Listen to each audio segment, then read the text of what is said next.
And we have here with us a couple of folks who have been involved personally in the EarthKAM project just recently. This is Frank Sanchez Hello. and Luis Tamayo. They are a teacher and student, respectively, at Millstead Middle School here in town. And they just got finished going through a program with EarthKAM, right? Correct. Yes, sir. Okay, great. Well, real quick, Luis, how old are you? 12. 12. Okay, and so 12 years old, and you have been able to help control something on the International Space Station, huh? Mm-hmm. That's really cool, right? Yeah.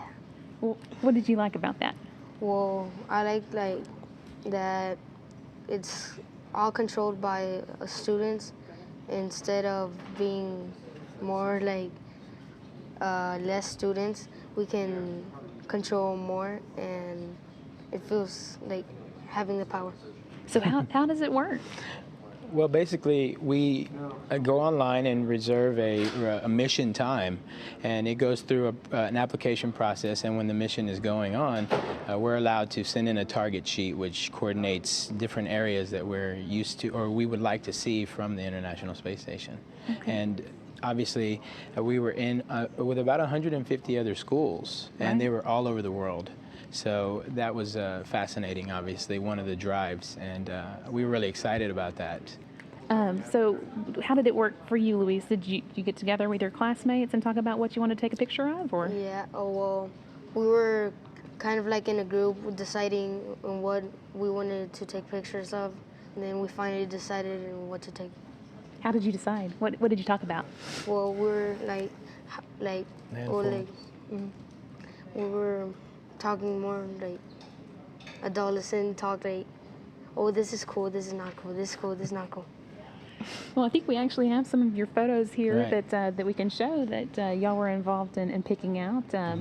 This first one, I think, is Chile. Yes. Yes. Tell us about this. Well, I really like that picture. We all decided to pick that picture. It's showing the coast of Chile. I really think it's an interesting picture. Was there anything in particular that y'all were thinking about when you chose to take one of Chile? Well, the landforms, we're connected to social studies and landform and geographical features, along with the science component. So that's really what drove our lesson. And Chile was obviously the coastline, and it's beautiful water, obviously the ocean, and you can see the differences in the type of features that are there. So I thought it was an interesting choice. And obviously we had other images to choose from, but that one really stood out for us. Yeah, I think we've actually got one other one that y'all took. This one Right. is Alaska. Yes, Yes. exactly. Tell us about this one.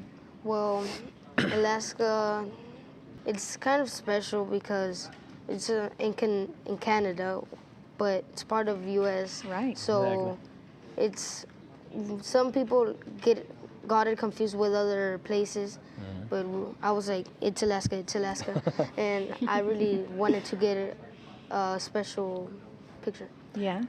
So this was that was one of your favorites. Yes. Right. It was one of mine also because of the barrenness and, the dichotomy between ocean and, was that landform? Is it ice? Is it ocean? Those kind of things. And then the colors really pop too. Yeah. That's If really, nothing else, it's a beautiful photograph. It is a beautiful But I photograph. guess the idea is that kids actually learn something from doing this. So Right, the connection. can you help us? What do you as a teacher see as the benefit of it?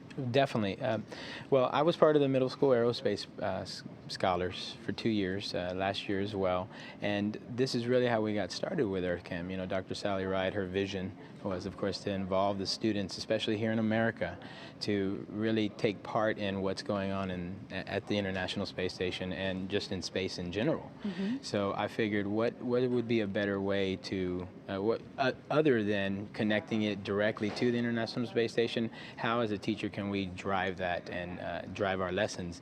So technology, one, and then of course the science behind it, and that's really what got us involved. And I've also done some webcasts with STEM, and they've talked a lot and used a lot of the images, so I figured how we could connect that without having to wait for a STEM webcast all the time, how we can Real quick, consistently just do for that. people who don't know, what's STEM? STEM is the science, technology, and educational through mathematics and science, okay? And they have a web cast. They do various programs through NASA, of course, and they do webcast, and the one that they used a lot of your images was a view from the top. And it basically talked about geological features. They were able to narrow down our school, and they found working with International Space Station images, some of the before and after photos too. So it was a very specific webcast as opposed to the general one that we took part in EarthKAM. So you think you'll keep using this program in your Definitely. classroom? Or Yes, we just missed the window for the past mission, but the one coming up in the right before summer, should we take part in that? And this class will actually help us with that, and then it'll carry over to some of the STEM webcasts that we'll be doing, kind of similar to what we did last time, and we'll be able to converse about the images and how they drive our lesson for this upcoming year.